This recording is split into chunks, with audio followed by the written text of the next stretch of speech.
Awesome, everyone. Well, I know there's some spill up cleanage going on, but while that goes on, I'm just gonna go ahead and get started and introduce today. Welcome everyone who's joining. Thanks for being here with us today. Welcome to an nRhythm design sprint. And so what are design sprints? Well, at nRhythm, we really recognize that many of the complex issues that we face today, whether it's inequity, climate change, food security, these are design issues, and it's time for a redesign. And so in design sprints, using nRhythm's regenerative framework as a guide, we talk to leaders across a variety of industries about reimagining the systems that we're a part of and what shifts need to take place in order to realize system change, both locally and globally.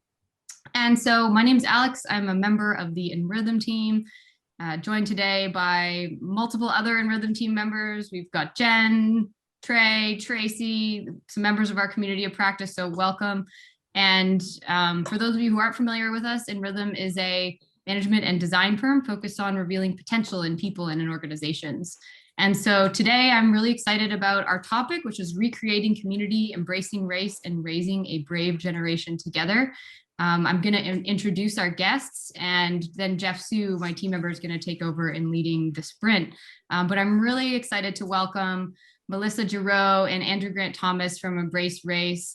They are both wonderful humans. I've had the pleasure of spending a little bit of time with them and getting to know their work a little bit through this sprint. And Jeff, I'm sure Jeff will share more about that. But EmbraceRace is really engaged in supporting parents, guardians, educators, and other caregivers working to raise children who are thoughtful, informed, and brave about race so that U.S. multiracial democracy can thrive.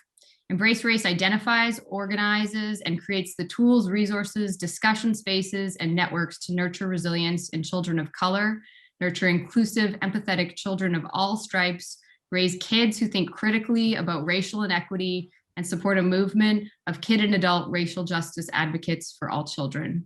So we're really excited for this conversation today with Andrew and Melissa.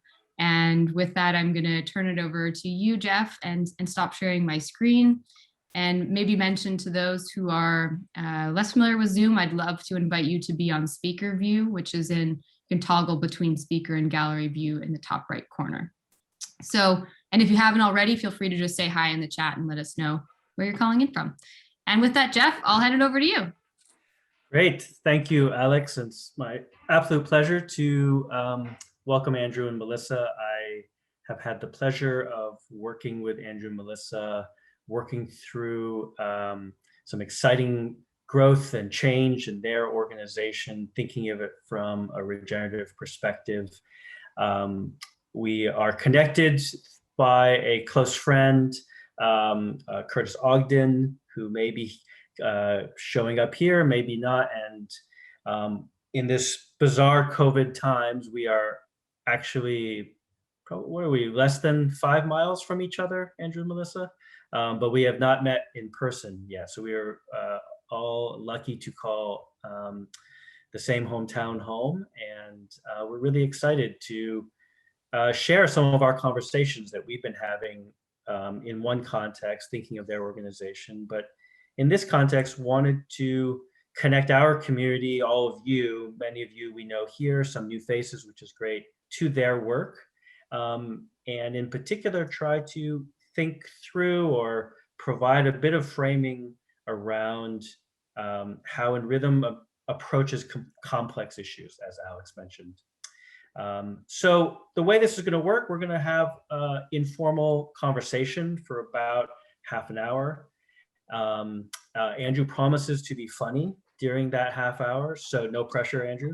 And at this, the nRhythm team is actually going to be kind of just mapping, capturing our thoughts, capturing our notes in a certain way, capturing our conversation. And the last part of this time together, Trey will be actually presenting back to Andrew, Melissa, and all of us those reflections and that mapping. And if we have some time at the end, we'll open it up for a bit of a discussion. If you have any questions along the way, please drop them in the chat. We'll try to address them. If not, on the webinar, we'll follow them up with Andrew and Melissa after as well. So we're going to jump in. Welcome, Andrew and Melissa, and just start off really broad. What for people to get to a little bit, know you a little bit more, kind of how did you come to this work? What gives you energy in this work? How are you showing up today? Yeah, thank you. We're so honored to be here, and great to see all the friendly faces and some that we work with closely. And some not so friendly. The unfriendly faces give us it's on the edge of our seats, so we appreciate that as well. So thank you. We started this work really because we are ourselves sort of personally and professionally invested in sort of racial justice, social justice. We also have been keeping our eye on racial justice in particular, again, personally, professionally, since quite early. I'm from a mixed race family, Black, white, identify as multiracial. We are a couple as well. And Andrew can tell you how he identifies. You might have to guess though.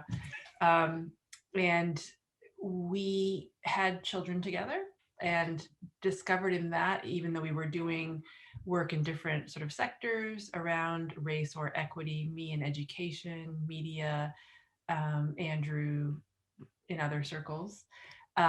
We also sort of, we were doing that work professionally, but personally, when we had kids, we sort of went, oh my goodness, this is going to happen again. Like a lot of the stuff that it's different, their context is different, but a lot of the stuff we went through as kids, which was different, we were positioned differently, has not gone away. And it's sort of continuing, and we wanted to be very intentional about raising kids and even starting a movement so that we could, when we send our kids out into the world, so that people would be ready to receive them, and so that our kids would be ready to receive others as well. Because even though our kids identify as Black, multiracial, we're very clear that harm can be done to them, and that they can do harm to others in terms of having sort of racial bias or benefiting from racialized systems. So that was really the impetus, was having our kids and realizing, wow, what about also, if we've thought about this a lot and we're struggling, what about everybody else, right? Do you want to add more to that?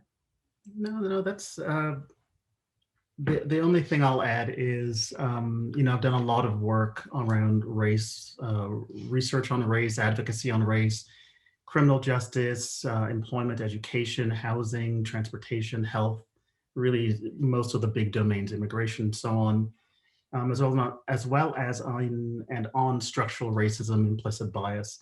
And, there's a lot of amazing necessary work that's needed, that's happening. And this felt like a space, once we were in a position, right, that Melissa describes as parents of very young children and thinking about how we proactively do this work, to realize that, gosh, almost nobody's doing that work. Mm-hmm. And boy, that seems like a really big piece if we are, in terms of multiracial democracy, to get to where many of us would like to be. Mm-hmm. Great. I'd love to build on that a little bit. What both from your story you told, Melissa, what was it for you both saying, wow, we're now parents and we have kids? What reframed for you? What changed in terms of the work you were doing and the work that has now led to, the great years of EmbraceRace and growing EmbraceRace? And then maybe Melissa could comment on it. And then Andrew, maybe after that, if you could comment on kind of, now that you're doing that, you said, oh, well, from this sort of tactical piece, or like, oh, well, no one was doing that. So what are you learning about adding that work to all the great work and all the complex work you were talking about into other aspects of the work you were doing with race and the work that others are doing with race? Right. Yeah. Good question. I think, when you become a parent, there's this incredible moment of vulnerability that happens that is really an opportunity for EmbraceRace, but was also just why we were kind of flooded with like, oh my goodness, we don't know what to do around this, and there's no support. Is you just a lot of things that you just learn to kind of normalize really to get through the day. Suddenly you realize like, oh, because your kid's asking questions, why does this work this way? Or even before they're asking questions, you're imagining sort of from their perspective. The normal becomes strange again. And so that's a big piece of it. Another piece is that it's much easier to talk to other people about what they should do, which we do right now, but with their children, than it is to talk to them about how to guide them when you have that really close emotional, when you take that into consideration, that they're not just a kid, they're someone who you have a close emotional relationship with, who their entire context, right? Because they're growing up in your home, and you also have the struggle of having your context, because all of us have lived in a racialized context, and we take our experience and we risk sort of projecting it onto our kids. So you sort of need to, if you don't sort of name it and sort of take it apart and reflect on it, then you sort of aren't able to parent your child that well if you can't sort of separate when you're parenting yourself and when you're parenting your child. So those were sort of the big differences for me. Thanks, Melissa. Yeah. And Jeff, so the question was about really how this work might integrate with other big pieces of work in and beyond the racial justice space, yeah? Yeah, what did you mentioned sort of your history, and then this becoming a parent and focusing on and combining those. Just wondering what have your learnings been in that, both personally as well as sort of in your sector, and the networked world of everyone doing great work on racial justice and racial equity. Mm-hmm. Yeah, so one place I begin, there's so much attention to storytelling, right? Stories and storytelling. And there is, I think, a really meaningful sense in which, the world we construct is made of stories, right? It's just about the stories we tell about that world, and we act in accordance with some stories, right? And not in accordance with other stories. And some stories are dominant and some stories are not. And it actually has real consequences. And those stories, I think, are to a significant degree implanted isn't quite but we're socialized or acculturated into those stories very early, right? And it continues to play out. It's not to say that, the young adult, the old adult, right? We know about neuroplasticity. We know that we can change and learn, but it's so much more difficult if you have to unlearn. And I bet to a person, right, if we could have a full-fledged conversation here, we could all point upon some reflection to a time well after our childhood when we not simply learned new things, but had to unlearn old things, right? And we just keep thinking, well, imagine, I can certainly do that around any number of issues when, I'm astonished, right? After the fact that I believed what I believed, or that I didn't question what I didn't question. So just imagine if, it's not that we're going to get it right, but imagine if we could, nurture kids who from the get-go, right, had healthier, and it took the path least traveled, certainly with respect to race in this country, which is to have healthy racial attitudes, sensibilities, dispositions towards other people, right, and toward themselves. And then all the things that relate to that, right? Because that, it's not only about race, to be sure, but race is an important dimension. And these identity dimensions play, and how we feel, our orientation, right, toward different people according to their identities, et cetera, play out in all these arenas, right? What does public education look like, and how do we feel about that? Is it a problem? Is XYZ a problem? Criminal justice, again, all these things. So yeah, I think if we can, one way to think about it, and I know that, I use the word citizen here sort of guardedly, but what would it mean to nurture a generation or generations of really healthy racial citizens in this country, right? That would be. I could follow up on that. the term, that really resonate with the idea of nurturing and the idea of a healthy racial, what was the specific word used? A healthy relationship with race, or a healthy, tell us more about that. What is a health, what does that look like then? What is a healthy relationship with race? Right. Yeah. Well, I mean, I think many adults, kids in that respect in this country, maybe most, are operating at a deficit, and that I can, for example, just looking back to the experiences that brought us here, I can say that, segregation is a huge part of the story that everyone's individual experience sort of gets created on, right? And I can remember growing up, so I grew up we're in Amherst, I grew up in Springfield, Mass. And I can remember just being kind of between worlds in a way, and I went to a private school in Springfield and Springfield is like asthma capital of the world, not the world, the country, has sort of projected sort of lower outcomes, largely Black, brown.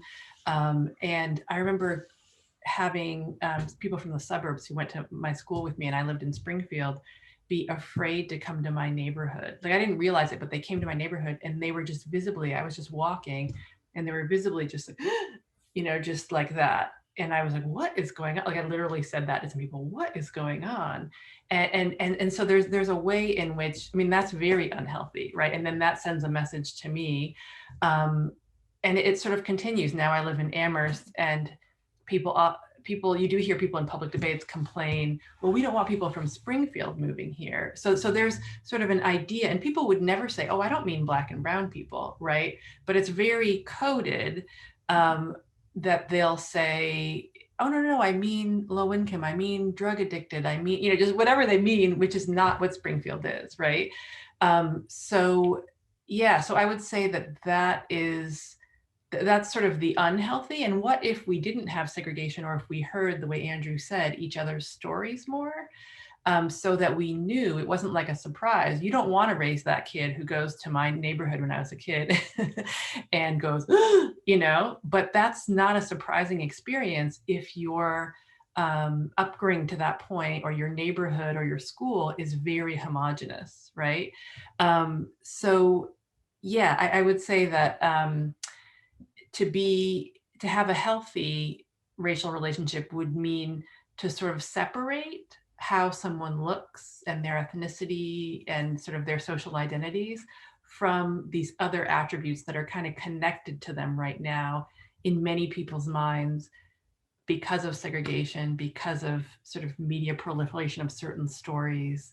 Having a healthy sort of idea of your racial group as a group, like, oh, we're doing fine, we are, there are good people among us, bad people among us, but we're not better or worse than other racial groups. And also combining that with having a healthy sort of self-identity. Those two identities, your social identities and your individual identities, need to both be sort of strong and supported to have a healthy sort of identity in general, and certainly to have a healthy racial identity. Thank you, Melissa. Andrew, how about for you? Yeah, let me offer another angle on it, right? So race is so relational, right? Race doesn't have meaning outside really the context of others, right? So let's think about what sort of a healthy multiracial community would look like. And that's what we hope this country to be, right? And many communities, particular communities, place-based and otherwise within it. So here's what we know. Let's think about the way communities formed right now, right? I look at the work done by the folks at the Frameworks Institute in DC, who look at how people talk about all sorts of things and say, gosh, the impact you have on an audience is a function of the content, but also how you say it, right? And how it taps into these ideas, narratives, and meta-narratives they have. The Frameworks Institute people will tell you that 3 of, sort of the big meta narratives and challenging meta narratives cutting through all sorts of issues right now in this country are individualism, right, tribalism, and fatalism, right? So individualism, this idea that, you know, whatever happens is because people do it or don't do it, right? It's about up to the individual. Individual will, you know, you're smart, you work hard, or you don't, and that explains what happens. We know, and certainly nRhythm knows, that is such an incredibly reductive way of thinking about who gets what and what happens in the world. Tribalism, this idea that we belong to different tribes, right? Whether defined by race or now by political party, ideology, geography, urban, rural, whatever it is, right? But race certainly is a big one and an abiding one for us in terms of how we divide by tribe. And then fatalism, this idea that we can't fix it, right? We can't do any better than we're doing, and that, you know, whatever is the way it has to be. Now, think about a community, right? The kind of community that you put together if those are through lines, right? And how you do that, right? You're going to get what we see, which is tremendous fragmentation, again, by race, by political party, by all of these things. You're going to get, you know, this idea that, yeah, well, you get what you deserve, for better or worse, and it's not really up to me or government or whoever else to really help you. Imagine, on the other hand, right, multiracial community that was knit together by the inverse of those things, right? Instead of individualism and understanding, not to say that individual effort, will, et cetera, doesn't matter, of course it does, but can we bring the systemic and structural view a bit more into balance with that?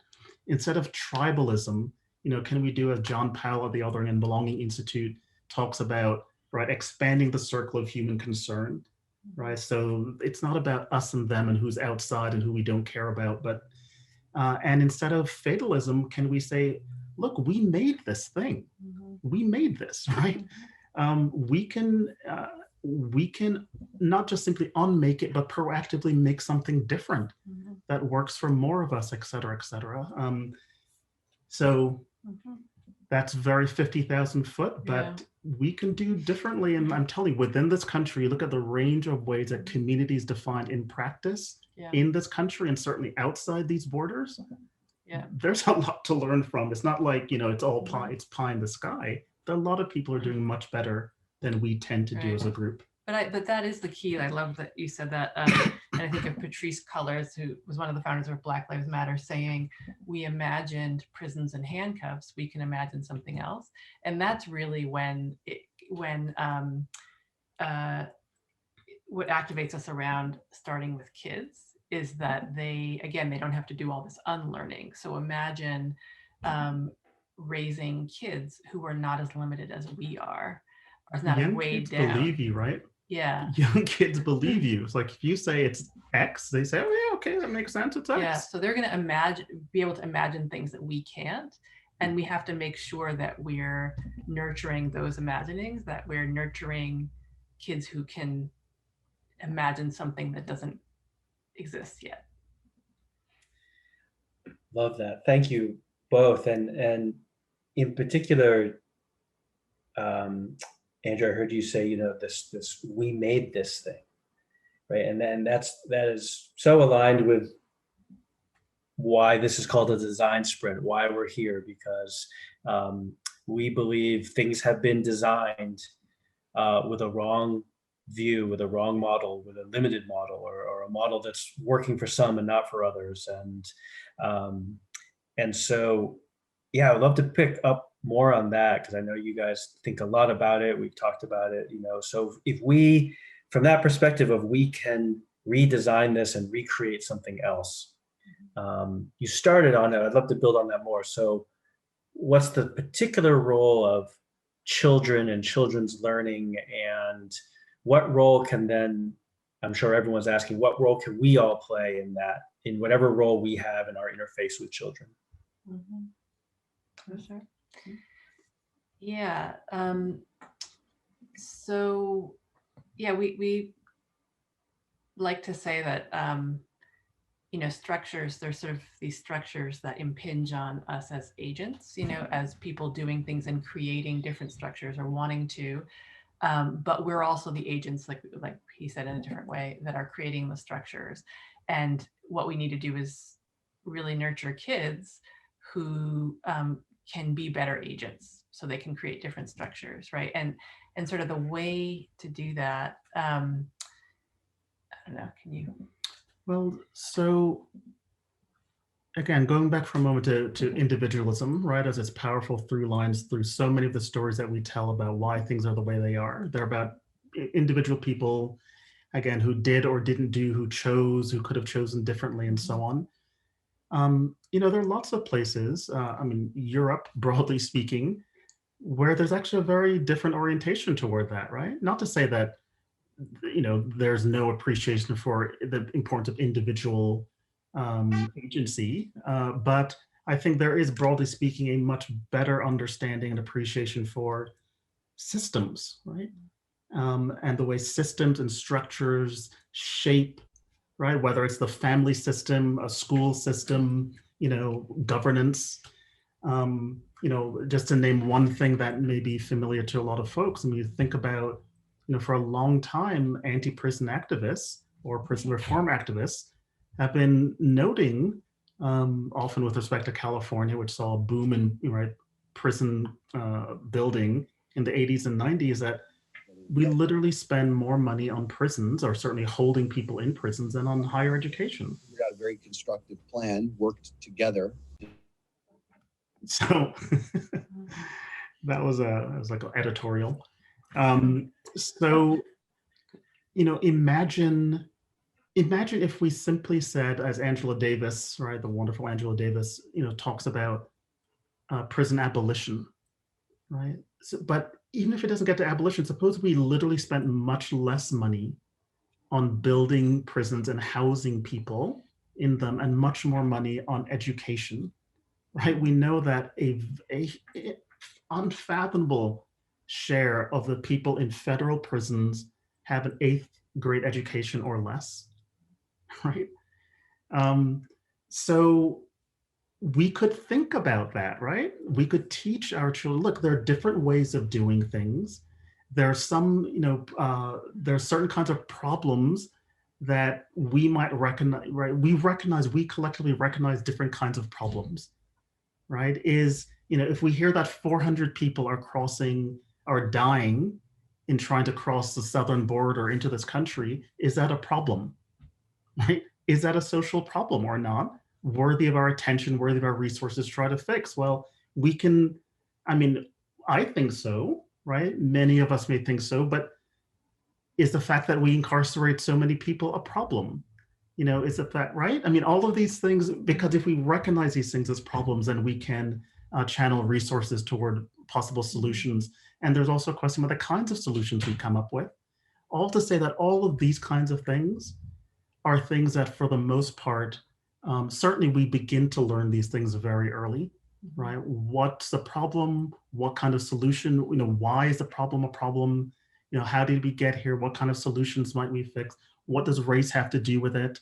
If people of color, broadly speaking, which of course is true, are disproportionately poor in this country, is that because they need to fix their culture or fix their behaviors? Or is that a sign of a systemic problem that all of us need to grapple with? All these basic ways of thinking are learned early. Again, not that they can't be changed, right, altered, but boy, that's a lot more difficult and a lot more time consuming. Right, and they're learned by normalizing them. So we say we want to support caregivers to raise kids who are informed, thoughtful, and brave about race. So how do you do that? You start by sort of countering the segregation, the sort of pathologizing of certain groups over other groups with kids by very early talking about color.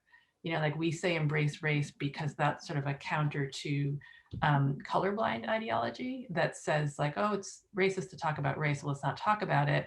And instead kids learn about it by seeing, some neighborhoods, neighborhoods are color coded and some neighborhoods have more than others. And look who gets to be president, and look who's represented in my books and what roles they have. When there's a Black character, I was just watching like, what was it called for older kids, but High School Musical, the series. And it was just like crazy. It was in 2017 and still, it was just like you had the, it was teaching kids of color your secondary, absolutely. And it was teaching kind of what kind of girl was going to be the it girl, very thin, the long hair, all of it, right? So we need to sort of counter those things with the books, the people, the thing that we bring into our homes. Very early, look for a different neighborhood, or a neighborhood that's more multiracial. When you live in a very homogenous neighborhood, do your kids know that you find that problematic? Even very young, you can say, wow, did you notice what people look like in our neighborhood? They're all XYZ. Well, there were rules back in the day that persist, that continue, and that's why it is that way. And I wish it were different.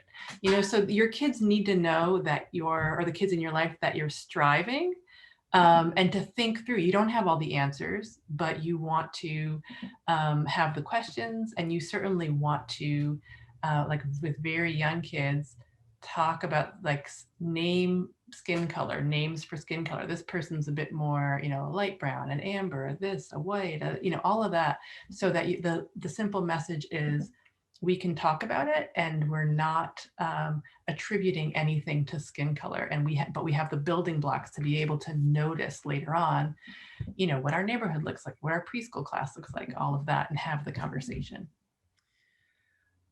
Okay, we've talked about this in some of our time together. How do you address what tends to be a reactionary response when working with children for many issues, right? Like oh, hey, don't go there kind of thing, or that's a big complex issue, kids won't get it, or don't. So we've seen this history with children's education around sex education, drug education, all kinds of things. Mm-hmm. Any tips or advice for others working in this space? How do you address those concerns and worries? That they're too I young. think, Yeah. I mean, the first thing is to try to disabuse people of that notion, right? So certainly in our space of essentially being, learning about race, there's zero question that kids are learning about race, right? Very, very, very early. Literally at 3 months, of age, children are making what we subsequently call racial distinctions, right? And showing racial preferences, typically for the person, who looks like, right, same skin color and hair texture and so on as their primary caregiver, right? It's not about racism. It's not about bias. We're not saying, talk about racist babies, right? Let's start, but engagement with race starts very early, and then it progresses, right? So yeah, by 3-4 years old, they are making, in many cases, decisions about whom to play with, for example, on the basis of what we recognize as race. Most kids, by the time they enter kindergarten, have the same, racial attitudinal profiles as the adults, as adults do, right? What's different is those attitudes, dispositions are more malleable, right? They're still emerging. In adolescence, they tend to sort of calcify, they harden a bit, right? So that it becomes harder to change, which is, again, the big reason why we are engaging kids and their adults, sort of middle school and younger, because that's the big opportunity.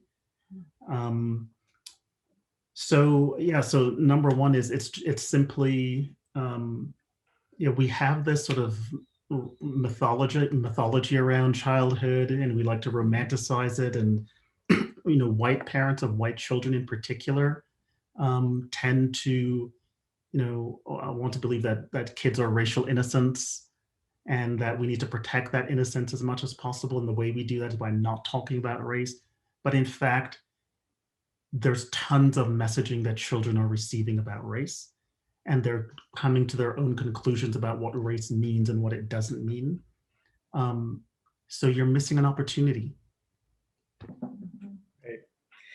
Thanks. We're coming up a few minutes left. I'd love to just give you all a chance to tell everyone here who may be new to your work, kind of what are some of the initiatives you're focusing on currently? Where are you building your work? Where do you see the work, where you want to take the work in the future? Yeah. Well, yeah, we have so many things going on. We can barely keep track of it. But one of the big things is actually tonight we're starting a, we separate our work into sort of resources, just the resources, community, and partnerships in terms of what we deliver to sort of caregivers. And community has been a really hard one. I mean, we definitely have a community around our webinars and our newsletter, but it's hard to make it more interactive or multi-directional. And especially because we actually have grown a lot. We have a lot of people who come to our webinars. So we can't really, moderate a conversation with, thousands of people. But what we're trying to do is start a small early learning community for specifically, and we're starting with a very underserved group, which is sort of 0 to 8 early learning kids who are Black, Indigenous, people of color.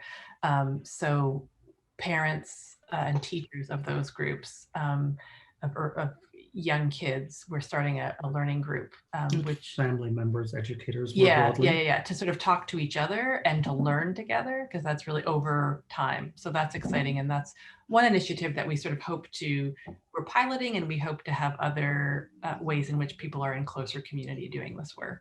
Do you want to add? Yeah, I'll mention 2 very quickly. One is a storytelling initiative.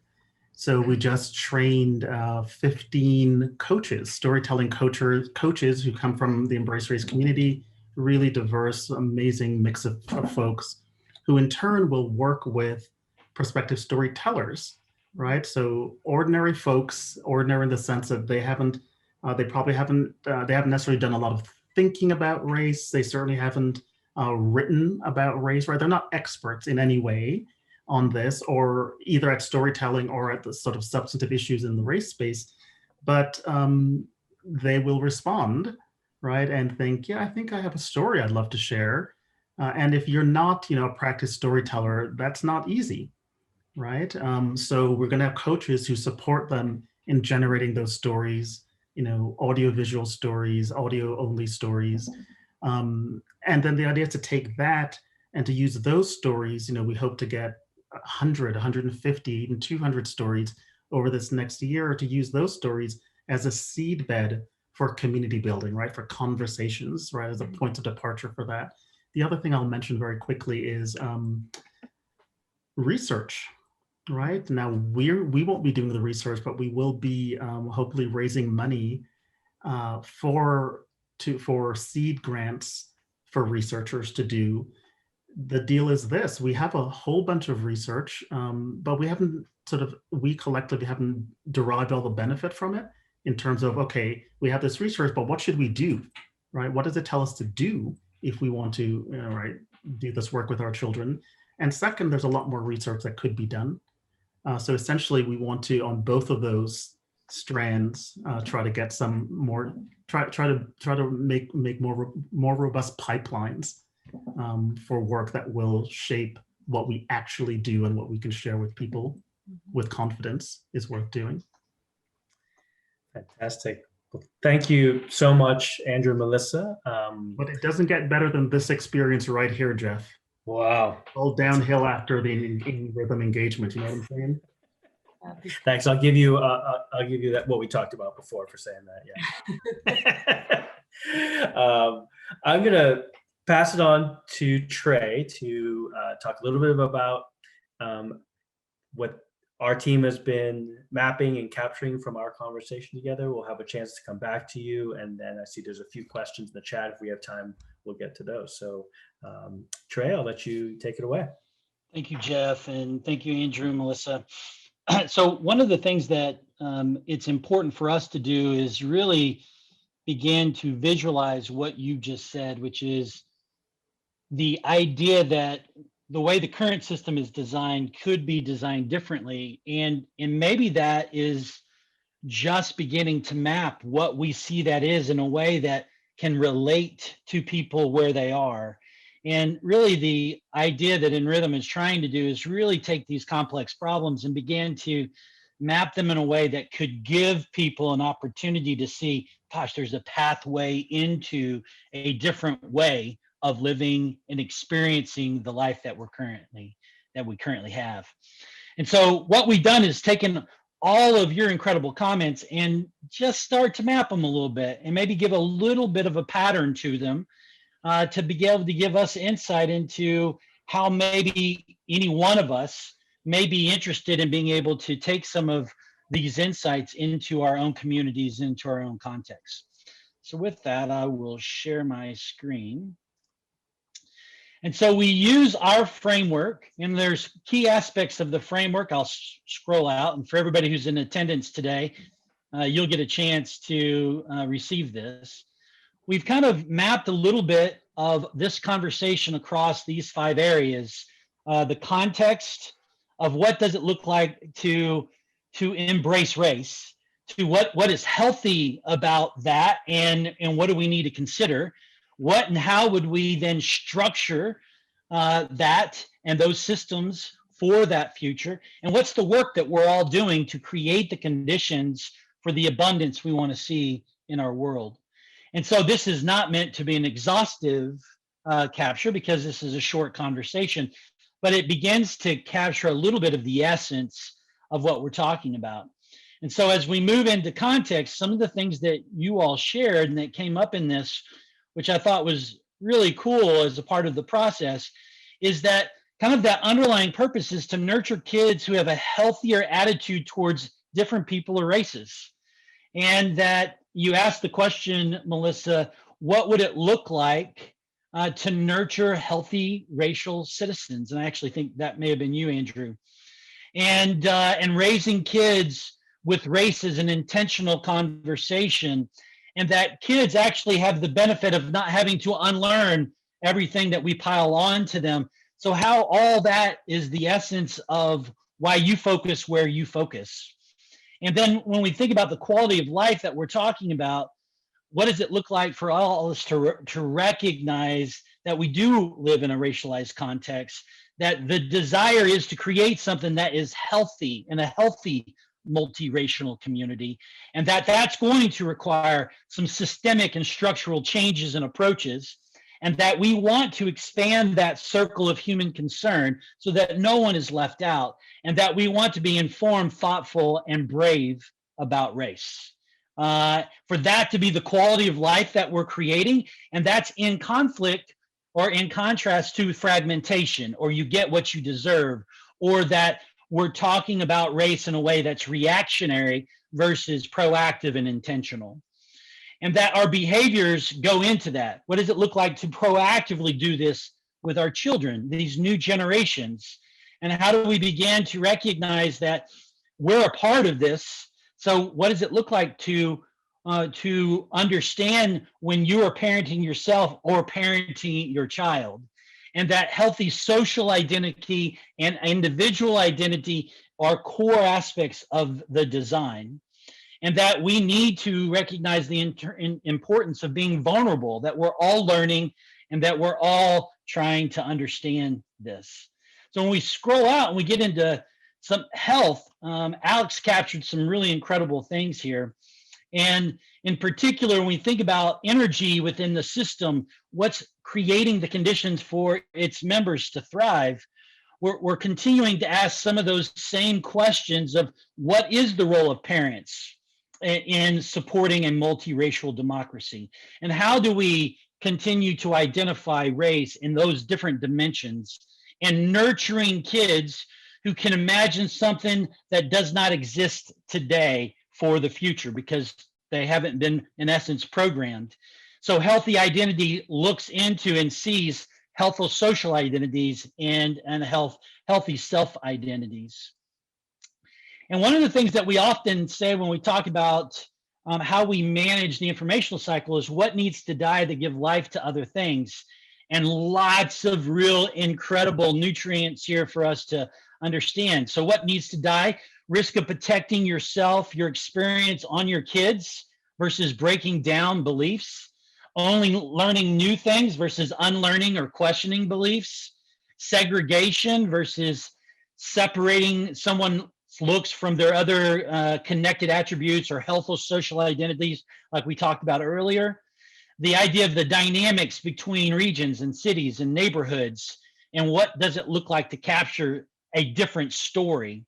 The individualism that we're talking about, but a healthy community, that tribalism, what needs to die there as a result of giving birth to that expanded circle of human concern, and that fatalism versus proactively creating something that's different, meaning, you know, we're not just what we are, we actually can create the future that we want.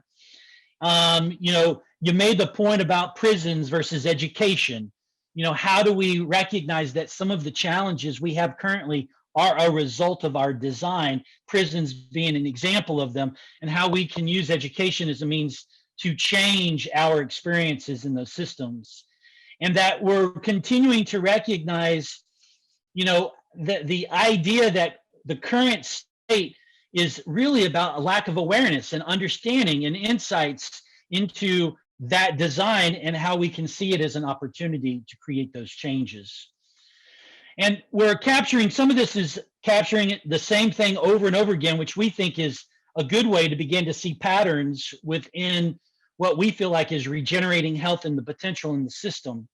And so when we think about communication, it's about really making sure none of those incredible nuggets that we began to discover is stuck in any one aspect of the system, right? Some people have insight to it while others don't.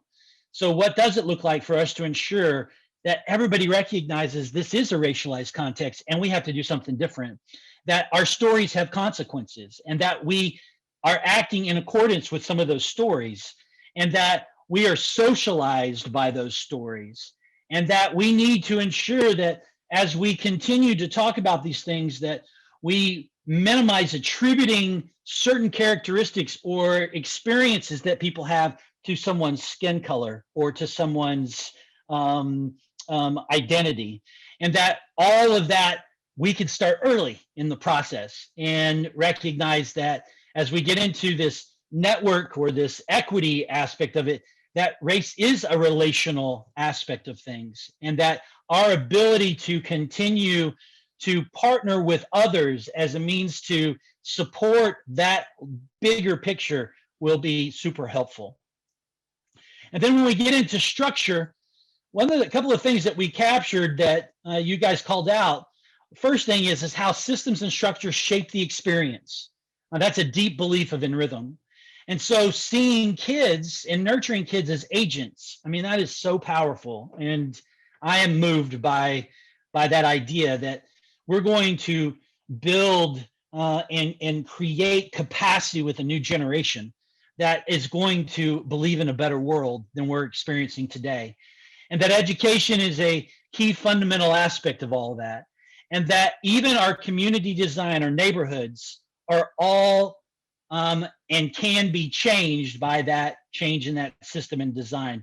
And that you guys' work is really deeply rooted in that storytelling, all the way to the point of being able to recognize it's in contrast to fragmentation, but that you would train and support capacity with coaches to then connect with others who can tell the stories that will envision and reimagine a new experience for all of us.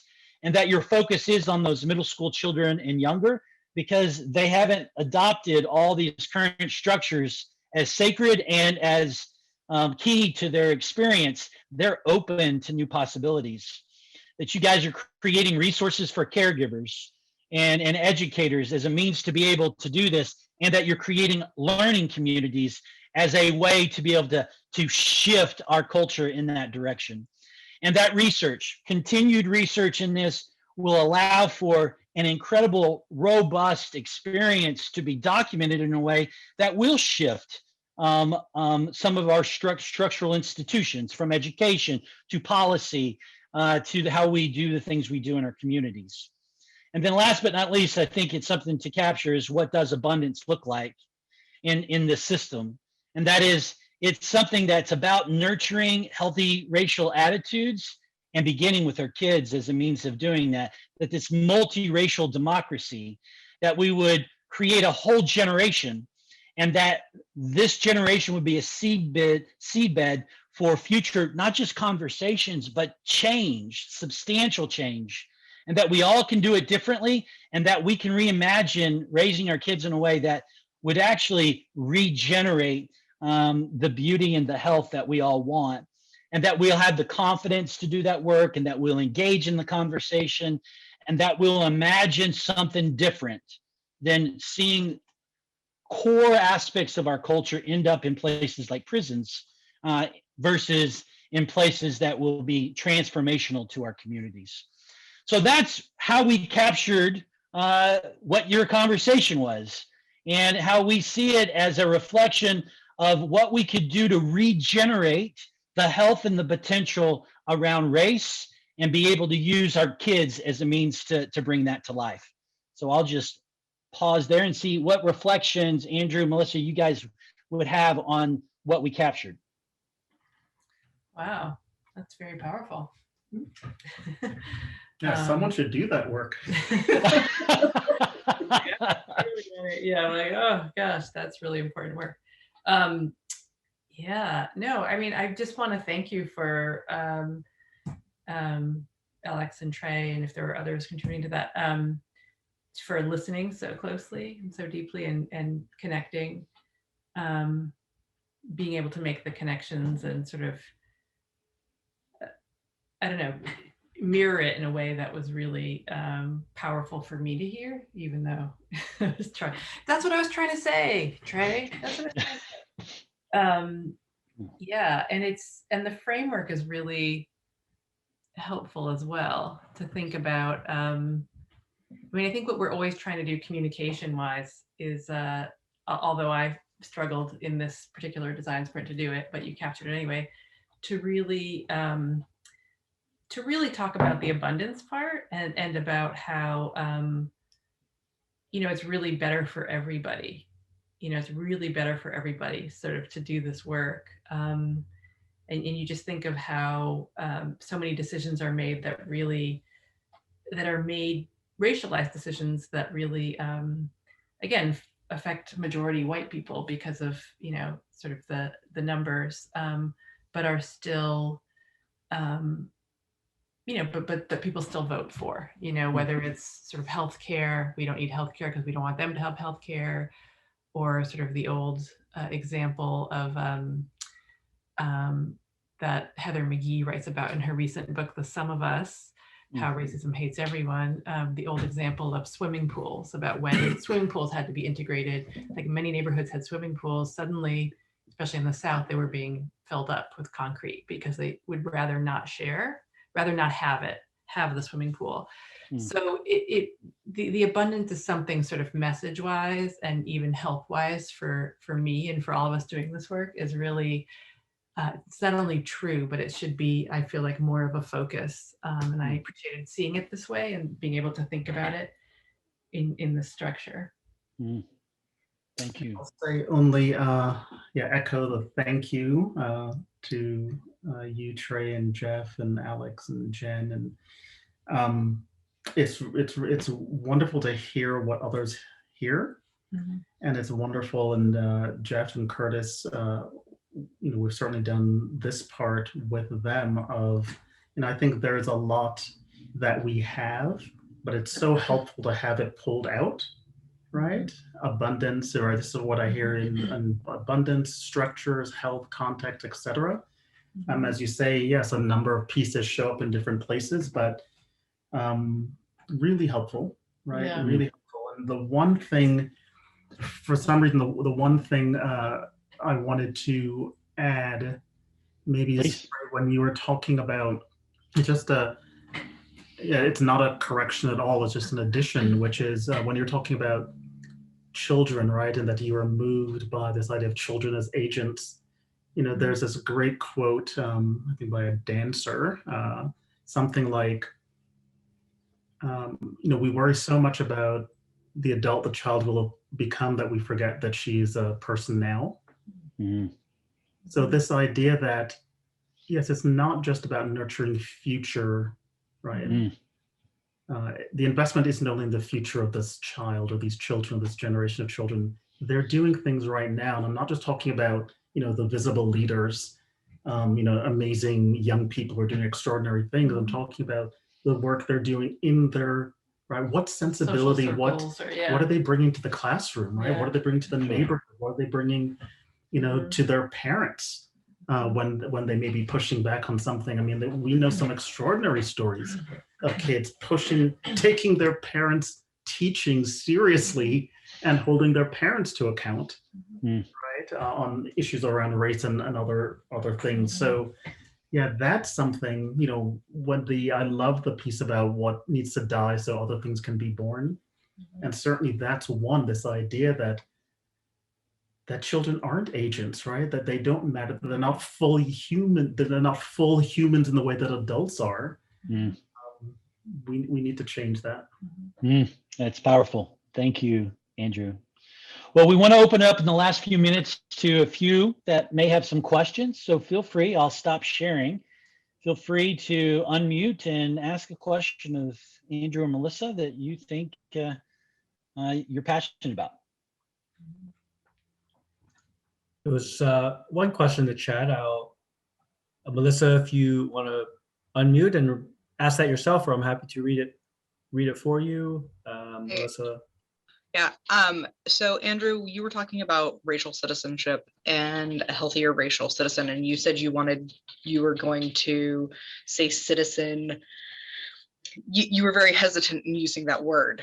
So I want to know what you define that as, so it is more clear, since you were hesitant about using the word citizen.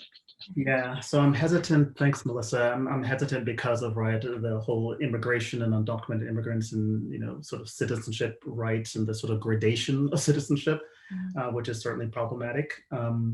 But I could have said community member, but the reason I added citizen is because citizen brings, to my thinking anyway, this added notion of sort of accountability and responsibility to the whole. Right? Sort of civic responsibility. And that's what, when we talk about community and this, possibility for community, I think that has to be part of it, right? It's not just that we're there and concerned about only our own rights, our responsibilities, it's about what's our responsibility to the whole, right? How do we comprise community in the way we engage, right? So it's very much, certainly it's very, I think, opposed to, or at least in tension with the idea of some sort of strict individualism. And to me, the sort of citizen and citizenship begins to capture some of that sort of communitarian orientation. But, They're not talking about citizenship papers. means a little bit different conventionally. So obviously we need to recognize that too. Does that make sense, Melissa? Yes, that helps clarify. Thank you. Maybe we have time for maybe one more question.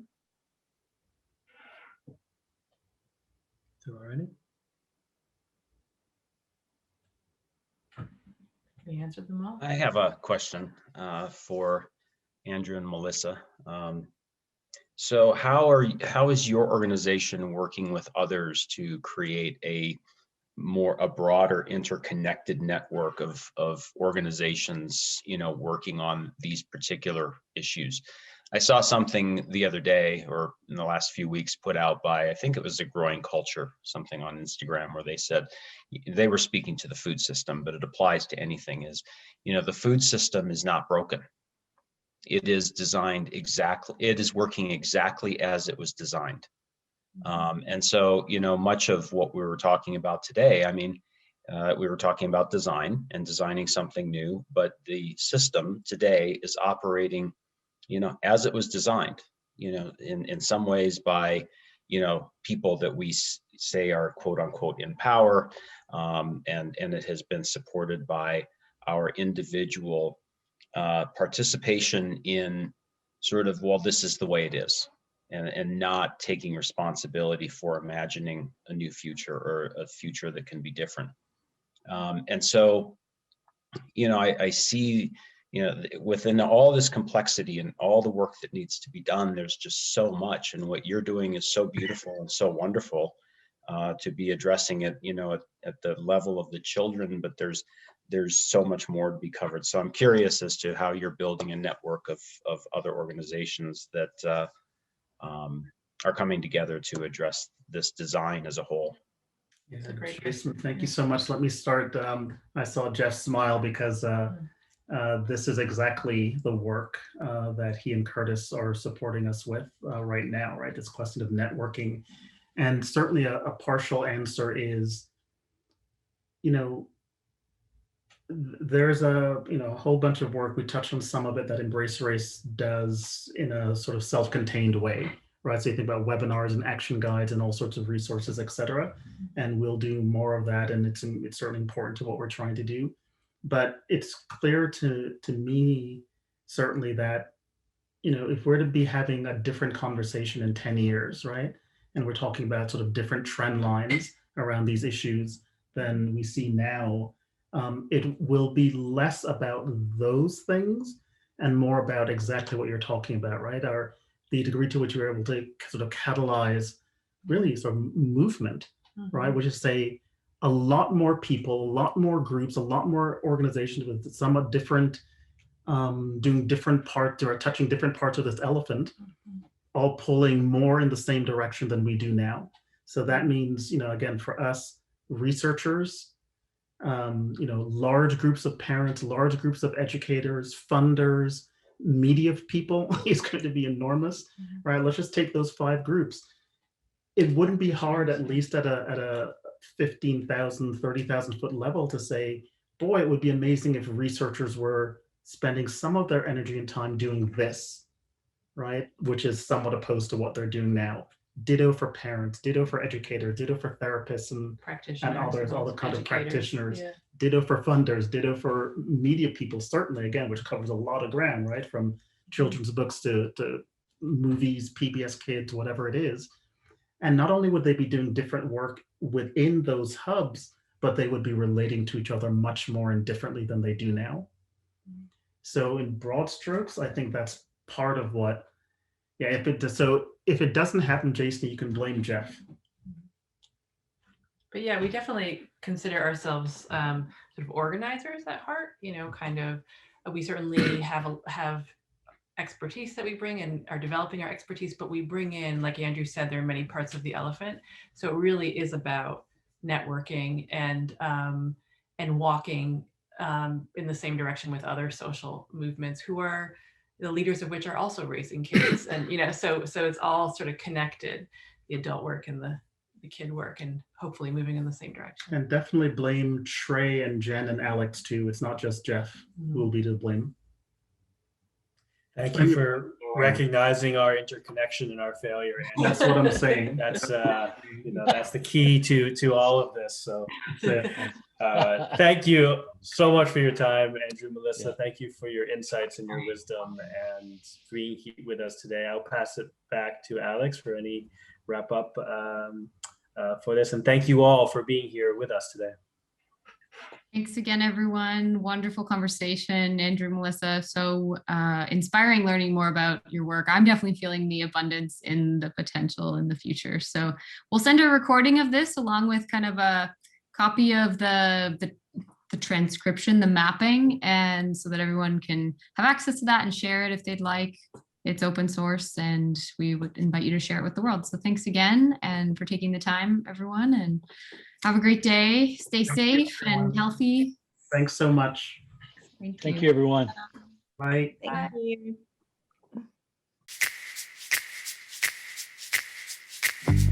you.